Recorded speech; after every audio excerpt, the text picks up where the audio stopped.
Bismillahirrahmanirrahim. Assalamualaikum warahmatullahi wabarakatuh. Alhamdulillah.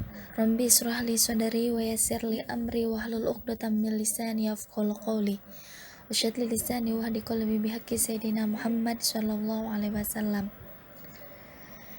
Tama-tama yang terhormat dosen pengampu mata kuliah Manajemen Pemasaran Pendidikan, yaitu Bapak Muhammad Rendi Ramdhani serta teman-teman sekalian. Insya Allah pada kesempatan kali ini saya akan sedikit memaparkan tentang materi strategi bauran pemasaran terkait produk dan harga jasa pendidikan.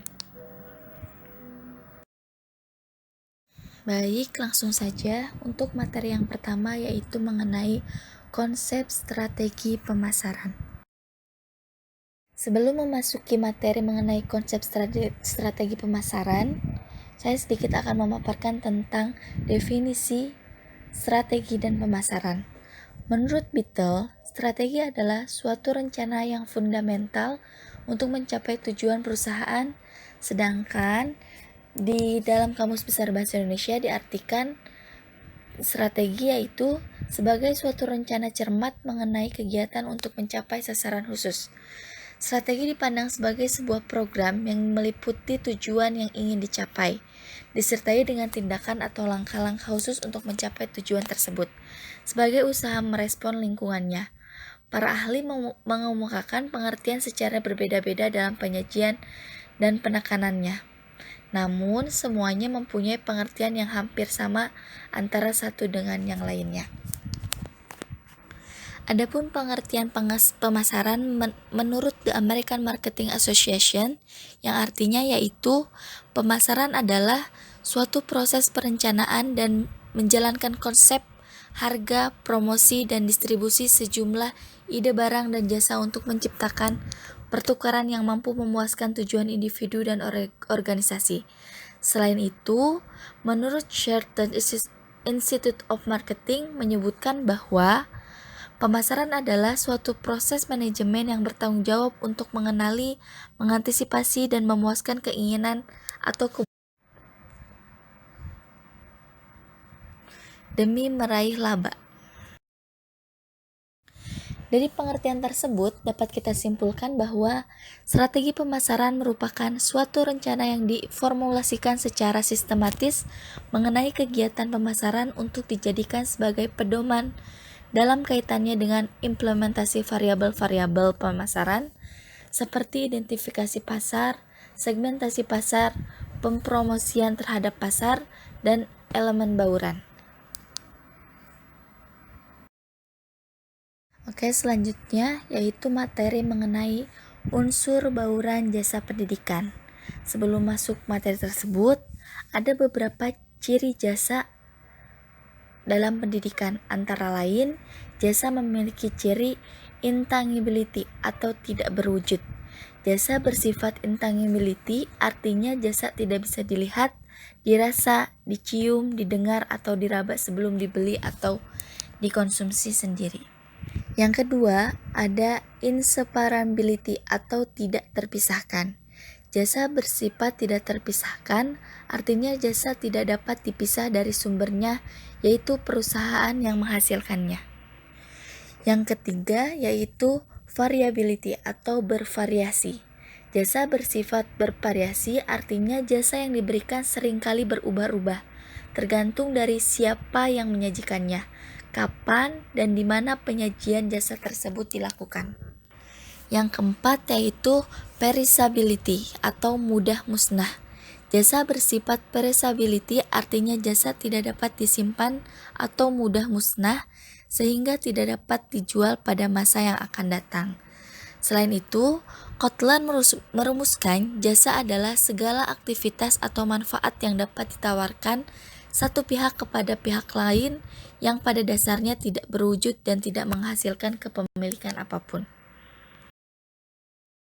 Untuk keberhasilan sebuah lembaga dalam jangka panjang, maka lembaga tersebut harus menciptakan layanan yang memuaskan atau bisa dibilang dengan need and want pelanggannya.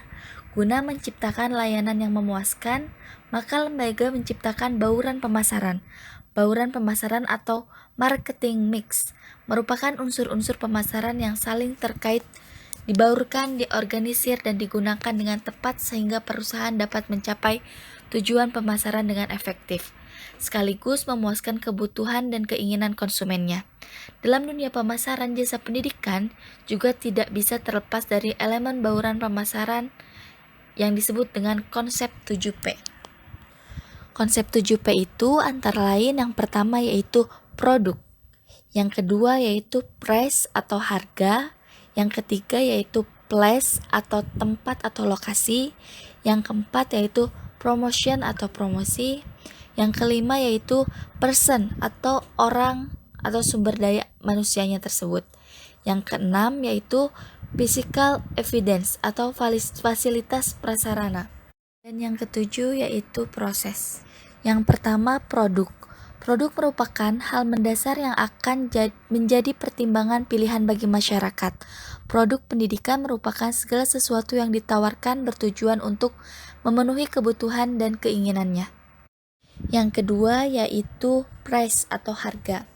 Penentuan harga merupakan titik kritis dalam bauran pemasaran karena harga menentukan pendapatan dari suatu usaha atau bisnis. Produsen harus pandai menetapkan kebijaksanaan tinggi atau rendahnya harga yang berpedoman pada 1. Keadaan atau kualitas barang, yang kedua yaitu konsumen yang dituju, yang ketiga yaitu suasana pasar. Dari ketiga hal tersebut dapat disimpulkan bahwa apakah produknya baru diintroduksi ke pasar atau produk menguasai pasar, produk sudah melekat di hati konsumen atau banyak saingan, strategi harga yang terjangkau untuk semua kalangan dapat berpengaruh terhadap pemilihan sekolah. Umumnya, orang tua yang berpenghasilan menengah ke bawah memilih sekolah yang relatif lebih murah, kecuali jika memperoleh beasiswa. Sedangkan orang tua yang berpenghasilan menengah ke atas memilih sekolah terbaik walaupun dengan biaya yang relatif tidak murah. Namun, apa salahnya apabila sekolah berkualitas dengan harga relatif murah tentu akan menjadi pertimbangan dalam memilih lembaga pendidikan. Yang ketiga yaitu place atau lokasi atau tempat. Para pimpinan lembaga pendidikan sependapat bahwa lokasi letak lembaga yang mudah dicapai kendaraan umum cukup berperan sebagai pertimbangan bagi calon siswa. Demikian pula para siswa menyatakan bahwa lokasi turut menentukan pilihan mereka. Mereka menyenangi lokasi di kota dan yang mudah dicapai kendaraan umum, atau ada fasilitas alat transportasi dari lembaga atau bus umum yang disediakan oleh pemerintah daerah. Yang keempat yaitu promotion atau promosi. Promosi merupakan salah satu faktor penentu keberhasilan program pemasaran. Berapapun berkualitasnya suatu produk, apabila konsumen belum pernah mendengarnya dan tidak yakin bahwa produk tersebut akan berguna bagi mereka, maka mereka tidak akan pernah membelinya. Kegiatan promosi sendiri dapat dilakukan melalui media komunikasi massa, misalnya koran, majalah, televisi, papan reklame, dan gambar tempel. Adapun program yang sering diliput adalah ketika ada event-event tertentu, seperti ketika mendapatkan prestasi atau penghargaan dari pemerintah dan lain-lain. Yang kelima yaitu person atau sumber daya manusia. Orang atau people adalah semua pelaku yang memainkan peran dalam penyajian jasa, sehingga dapat mempengaruhi persepsi pembeli. Elemen-elemen dari people adalah sebagai perusahaan, konsumen, dan konsumen lain dalam lingkungan jasa. Semua sikap dan tindakan karyawan dan penampilan karyawan mempunyai pengaruh terhadap persepsi konsumen atau keberhasilan penyampaian jasa. Untuk mewujudkan sumber daya manusia, guru di lingkungan sekolah harus profesional. Diperlukan sistem rekrutmen yang profesional. Di samping itu, perlu untuk terus meningkatkan kompetensi guru dengan memberikan kesempatan dan beasiswa bagi guru untuk melanjutkan pendidikannya. Yang keenam yaitu physical evidence atau fasilitas secara fisik. Sarana fisik merupakan suatu hal yang nyata turut memengaruhi keputusan konsumen untuk membeli dan menggunakan produk jasa. Pada sebuah lembaga pendidikan yang merupakan sarana fisik adalah gedung atau bangunan dengan segala sarana dan fasilitas yang ada. Faktor sarana pembelajaran yang memadai merupakan fasilitas yang sangat membantu dalam proses pembelajaran. Penggunaan teknologi dalam menjalankan materi pembelajaran kepada siswa juga menjadi penawaran yang menarik dalam memilih sekolah. Demikian juga kenyamanan siswa belajar karena gedung dan ruang kelas yang bersih dan didukung oleh sarana pembelajaran yang modern sehingga memudahkan siswa memahami materi pembelajaran tersebut. Dan yang terakhir yaitu mengenai proses. Proses dalam jasa merupakan faktor utama dalam bauran pemasaran jasa. Seperti pelanggan jasa akan sering merasakan sistem penyerahan jasa sebagai bagian dari jasa itu sendiri. Dalam hal ini perlu diperhatikan dan ditingkatkan selalu bagaimana proses yang terjadi dalam penyaluran jasa dari produsen ke konsumen. Dalam lembaga pendidikan, tentunya menyangkut produk utamanya ialah proses belajar mengajar dari guru kepada siswa. Apakah kualitas jasa atau pengajaran yang diberikan oleh guru cukup bermutu atau bagaimana penampilan dan penguasaan bahannya? Oleh karena itu, manajemen lembaga pendidikan harus memperhatikan kualitas guru yang sangat menunjang keberhasilan pemasaran dan pemuasan terhadap konsumennya tersebut. Materi selanjutnya yaitu mengenai analisis pemasaran jasa pendidikan. Kenichi Ohmae, ahli pemikir strategis yang terkenal dari Jepang, berkata bahwa ahli strategi harus berfokus pada 3 faktor kunci untuk keberhasilan strategi organisasinya.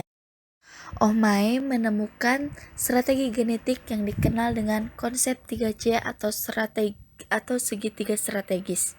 Di antaranya yaitu corporation atau organisasi atau korporasi. Yang kedua yaitu customer atau pelanggan. Dan yang terakhir yaitu kompetitor. Apabila kita menyatu padukan konsep 3C ke dalam segitiga strategis jasa pendidikan, sekolah akan mencapai keunggulan komparatif yang berkelanjutan. Yang pertama yaitu strategi berdasarkan organisasi atau corporate based strategy. Tujuan strategi ini adalah meningkatkan kekuatan relatif sekolah terhadap kompetisi di dalam bidang fungsional sekolah agar bisa mencapai keberhasilan sektor jasa pendidikan. Serta strategi ini terdiri atas 3 keputusan penting, yaitu sebagai berikut. Yang pertama, kemampuan untuk memilih dan melakukan sesuatu hal dengan teratur. Yang kedua, membuat atau membeli. Ketika biaya gaji karyawan sekolah meningkat drastis, pemimpin sekolah perlu mengambil keputusan untuk melakukan subkontrak. Dan yang ketiga yaitu efektivitas biaya. Efektivitas biaya tercapai melalui pengurangan biaya jasa pendidikan dasar yang lebih efektif dari sekolah kompetitornya. Strategi yang kedua yaitu strategi berdasarkan pelanggan atau customer based strategy. Tujuan strategi ini adalah memenuhi kebutuhan pelanggan jasa pendidikan. Oleh sebab itu, jika perlu melakukan segmentasi berdasarkan 3 hal penting, yaitu berdasarkan tujuan jasa pendidikan, berdasarkan ruang lingkup pelanggan jasa pendidikan, dan berdasarkan pasar jasa pendidikan. Yang ketiga, strategi berdasarkan kompetitor based strategy. Strategi ini dibuat berdasarkan sumber diferensiasi sekolah menurut fungsi pembelian, rancangan, teknik penjualan, serta jasa. Materi yang keempat yaitu mengenai landasan penentu harga jasa pendidikan. Menurut Lovelock, strategi penentu harga termasuk strategi penentuan harga jasa pendidikan. Dapat dianalogikan sebagai tumpuan berkaki 3 dan 3 buah kaki yang mendasarinya. Adapun yang mendasarinya antara lain yaitu biaya, persaingan, serta nilai bagi pelanggan. Biaya pendidikan merupakan harga dasar atau harga minimal jasa pendidikan yang dikenakan pada produk jasa pendidikan tertentu. Sementara itu, nilai produk jasa pendidikan tersebut merupakan harga maksimal jasa pendidikan. Harga jasa pendidikan yang dikenakan sekolah Kompetitor untuk produk jasa pendidikan, substitusi atau produk jasa pendidikan sejenis, terletak antara harga atap dan harga dasar dari tumpuan berkaki 3. Oleh karena itu, ada 3 pendekatan penentu harga jasa pendidikan, diantaranya yaitu yang pertama, penentuan harga jasa pendidikan berdasarkan biaya. Yang kedua, penentuan harga jasa pendidikan berdasarkan persaingan. Dan yang terakhir yaitu penentuan harga jasa pendidikan berdasarkan nilai. Penentuan harga jasa pendidikan berdasarkan biaya, pendidikan yang berkaitan dengan aktivitas untuk menghasilkan, menyampaikan, dan memasarkan produk jasa pendidikan. Pemasaran jasa pendidikan harus menentukan harga jasa pendidikan yang tepat untuk menutup seluruh biaya pendidikan agar menghasilkan dan memasarkan jasa pendidikan. Akan tetapi, kita jangan melihat biaya pendidikan itu dari sudut pandang akuntansi biaya yang hanya menekankan pada kategori biaya pendidikan saja, tetapi melihat biaya pendidikan itu sebagai bagian usaha sekolah secara terpadu untuk menciptakan nilai bagi pelanggan jasa pendidikan. Yang kedua, penentu harga jasa pendidikan berdasarkan persaingan. Ada 2 strategi persaingan harga jasa pendidikan yang dapat diterapkan oleh sekolah, antara lain, yang pertama, kepemimpinan harga jasa pendidikan atau price leadership. Dalam sektor jasa pendidikan nasional, kita dapat menemukan sekolah yang bertindak sebagai pemimpin harga jasa pendidikan, sedangkan sekolah kompetitor akan mengikuti jejak pemimpin harga jasa pendidikan. Yang kedua, tawar-menawar dan negosiasi. Harga jasa pendidikan atau price band and negotiation. Sekolah yang melakukan subkontak dapat menggunakan metode tawar-menawar harga jasa pendidikan dengan meminta penawaran jasa pendidikan dari pemasok jasa pendidikan. Alternatif dari metode tawar-menawar harga jasa pendidikan adalah negosiasi harga jasa pendidikan yang melibatkan pemasok harga jasa pendidikan untuk memberikan informasi penawaran harga jasa pendidikan yang lebih rendah, menjalankan proses pendidikan yang lebih cepat, atau menawarkan atribut lainnya. Dan yang ketiga yaitu penentu harga jasa pendidikan berdasarkan nilai. Berry and Yadav yang mengemukakan 3 strategi untuk menangkap dan mengkomunikasikan nilai jasa, antara lain pengurangan ketidakpastian, peningkatan hubungan, dan kepemimpinan biaya.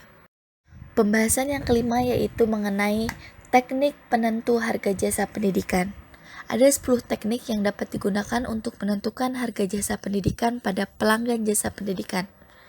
Yang pertama, penentuan harga jasa berdasarkan unit atau unit pricing. Harga jasa pendidikan yang harus dibayar siswa ditentukan per unitnya. Yang kedua, penentuan harga 2 bagian atau two-part pricing. Penentuan harga berdasarkan waktu atau term pricing.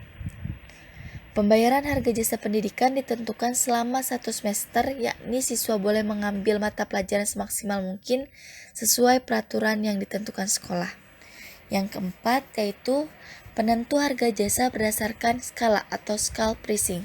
Siswa membayar harga jasa pendidikan lebih tinggi untuk semester pertama dan kedua, kemudian membayar lebih rendah untuk semester tambahan.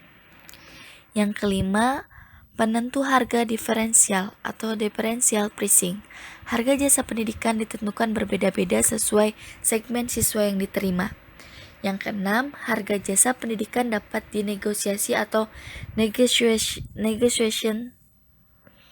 Penentuan harga jasa pendidikan dapat dirundingkan.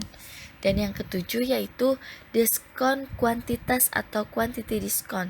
Siswa yang berasal dari daerah atau karakteristik tertentu bisa mendapat potongan harga khusus. Dan yang kedelapan, diskon berbasis waktu atau time basis diskon. Harga jasa pendidikan ditentukan berdasarkan waktu pendaftaran. Yang kesembilan, penentuan harga saat ramai atau recload pricing. Jika banyak siswa yang ingin mendaftar sekolah dapat menentukan harga jasa pendidikan lebih tinggi bagi orang tua siswa yang mampu. Dan yang terakhir, penentu harga kontribusi waktu atau work contribution.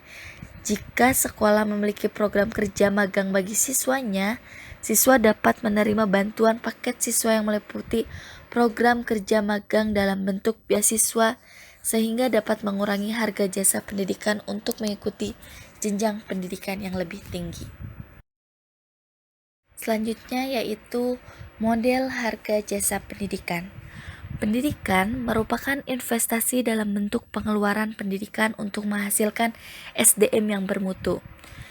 Chambers menemukan rumus pengeluaran pendidikan untuk merumuskan konsep tersebut. Kita memberikan simbol E atau expenditure untuk tingkat pengeluaran pendidikan per siswa.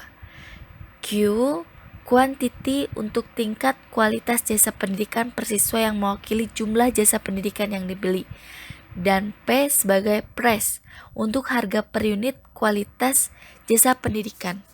Hubungan antar unsur dapat dirumuskan dalam rumus diferensial harga jasa pendidikan, yaitu E sama dengan P dikali Q. Berdasarkan rumus tersebut, dapat disimpulkan bahwa ada dua faktor penting yang mempengaruhi pengeluaran pendidikan, yaitu yang pertama, variasi jumlah jasa pendidikan yang dibeli. Yang kedua, variasi harga jasa pendidikan. Pembahasan yang terakhir yaitu tentang faktor pengelompokan biaya satuan pendidikan.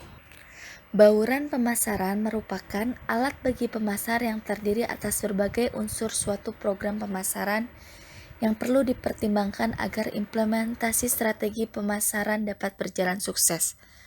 Pusdiklat, Pepdiknas mendefinisikan harga jasa pendidikan sebagai biaya satuan dan biaya siklus.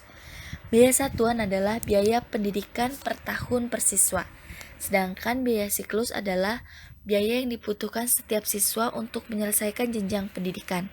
Pusdiklat dan Pepdiknas mengelompokkan biaya satuan pendidikan berdasarkan faktor-faktor berikut. Yang pertama yaitu jenis input.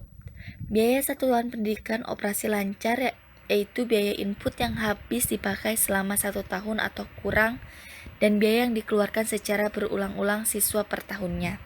Terdiri atas pengeluaran untuk gaji dan tunjangan, buku wajib, barang dagang, beasiswa dan bantuan dari dalam dan luar negeri, pelayanan kesejahteraan, dan lain-lain.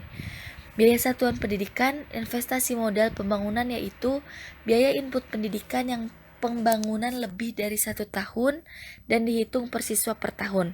Terdiri atas pengeluaran untuk pembelian tanah dan pengembangan gedung sekolah, kelas, laboratorium, peralatan tetap, perlengkapan pelajaran, dan tempat tinggal. Yang kedua, bersifat penggunaan. Biaya satuan pendidikan langsung yaitu biaya untuk kebutuhan input yang terkait langsung dengan proses pembelajaran. Biaya satuan pendidikan tidak langsung yaitu biaya untuk kegiatan yang tidak terkait langsung dengan proses pembelajaran tetapi menunjang proses pembelajaran itu sendiri. Yang ketiga, berdasarkan jenis penggunaannya. Biaya satuan pendidikan operasi personil yaitu biaya untuk kesejahteraan dan pengembangan personil sekolah. Biaya satuan pendidikan operasi bukan personil yaitu biaya untuk menyediakan peralatan, bahan, perlengkapan, serta sarana dan prasarana yang digunakan untuk proses pembelajaran. Yang keempat, pihak yang menanggung. Biaya satuan pribadi yaitu biaya yang ditanggung orang tua siswa per siswa atau per tahun, terdiri atas pengeluaran untuk SPP, iuran, buku dan alat tulis, seragam sekolah, akomodasi, dan transportasi dan lain-lain. Biaya satuan publik yaitu biaya yang ditanggung pemerintah dan masyarakat, serta biaya satuan sosial yaitu total biaya yang ditanggung pemerintah, orang tua siswa, dan masyarakat lainnya per siswa per tahun. Yang kelima, sifat keberadaan. Biaya satuan pendidikan faktual yaitu biaya satuan pendidikan yang secara nyata dikeluarkan dalam penyelenggaraan pendidikan. Biaya satuan pendidikan ideal yaitu biaya satuan pendidikan yang seharusnya dikeluarkan agar penyelenggara pendidikan menghasilkan mutu pendidikan yang diinginkan. Yang terakhir yaitu berdasarkan tingkat. Biaya satuan pendidikan tingkat orang tua siswa yaitu biaya untuk buku, alat tulis, seragam, perlengkapan, uang saku, dan lain-lain. Biaya satuan pendidikan tingkat sekolah yaitu biaya untuk kesejahteraan dan pengembangan personil atau SDM sekolah. Biaya satuan pendidikan tingkat kecamatan yaitu biaya operasi personal dan bukan personal dan biaya investasi sarana dan prasarana baik tanah, bangunan, peralatan perlengkapan, buku, jaringan listrik, telepon, air dan gas, taman, fasilitas olahraga di tingkat kecamatan. Biaya satuan pendidikan tingkat kabupaten, provinsi, dan pusat yaitu memiliki unsur-unsur sama dengan biaya satuan pendidikan di tingkat kecamatan.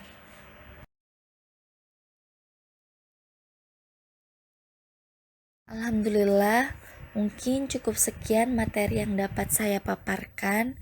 Kurang lebihnya mohon maaf apabila ada kata-kata yang salah dan kurang. Semoga dapat bermanfaat untuk kita semua. Wal akhir, wassalamualaikum warahmatullahi wabarakatuh.